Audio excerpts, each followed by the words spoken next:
Good morning, students. Today we will start the new chapter tissues. What is the tissue? Tissue is a group of cells which, similar in structure, shape, origin, is called and work together to perform the common function is called the tissue. Tissue एक ऐसे sales होते हैं, group of sales जिनका shape, structure सब कुछ एक जैसा same होता है और वो फंक्शन भी सेम परफॉर्म करते हैं. टिश्यू टू टाइप्स के होते हैं, plant tissue and animal tissue. सबसे पहले हम करेंगे प्लांट टिश्यू. प्लांट टिश्यू में टू टाइप्स में डिवाइडेड होते हैं, meristematic tissue and permanent tissue. Meristematic tissue क्या होता है? It has the tendency to grow and produce new cells. Meristematic में इसे जुवनाइल टिश्यू भी कहते हैं. जो आपकी स्टेज है वो जुवनाइल स्टेज है आपके एज ग्रुप की, कि आपके अंदर टेंडेंसी है सेल्स को अभी डिवाइड होने की और ग्रोथ करने की, तो वो आप यानी कि जुवनाइल स्टेज में हो. वैसे ही उसमें मेरिस्मेटिक टिश्यू होता है प्लांट्स में, कि उनमें अभी ग्रो करने की और प्रोड्यूस न्यू सेल्स करने की काफ़ी टेंडेंसी होती हैं. उसे हम मेरिस्मेटिक टिश्यू कहते हैं. Meristematic tissue can be divided into 3 parts: apical tissue, intercalary and lateral.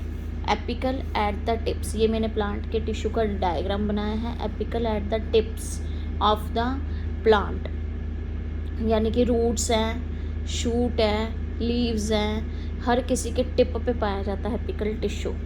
तो सेकंड है इंटरक्लेरी, इंटरमीडिएट, यानी कि इंटरनोड्स में पाया जाता है, बीच में. Lateral at the base, leaf की भी, रूट्स की भी, शूट की भी बेस पर पाया जाएगा. तो ये आपके 3 पार्ट्स हैं मेरिस्मेटिक टिश्यू के: apical, intercalary and lateral. It is found in the tips of the root, shoot and leaves, and it is in between या इंटरनोड्स में ये एट द बेस पाया जाता है. चाहे वो लीफ है, चाहे वो रूट है, चाहे वो यानी कि शूट है, तो उसके बेस पे पाया जाएगा. ठीक है, तो ये आपका तीनों यानी कि डिवाइड होते हैं. परमानेंट टिश्यू जो होता है नॉन डिवाइडेड होता है, कि जैसे हमारी वाली स्टेज है बच्चों, कि हमने जितनी ग्रोथ करनी थी, अब मेरी ना तो लेंथ बढ़ेगी, ठीक है, तो ना कुछ होगा, तो वो हमारी एज ग्रुप है.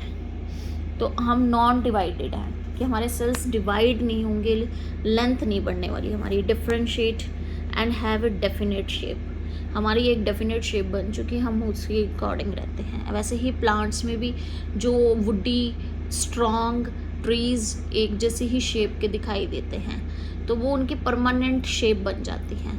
उनमें और डिवाइड होकर वो और ग्रो नहीं कर सकते. जितना ग्रो होना था वो हो चुके, अब नहीं होंगे. तो permanent tissue can be divided into 2 parts: simple and complex. Simple permanent tissue can B divided into 3 parts: parenchyma, collenchyma and sclerenchyma. And complex permanent tissue is divided into 2 parts: xylem and phloem. इसके बारे में explain करके मैं कल बताऊंगी. ठीक है, इतना पहले आप कर लीजिए. Thank you and have a nice day.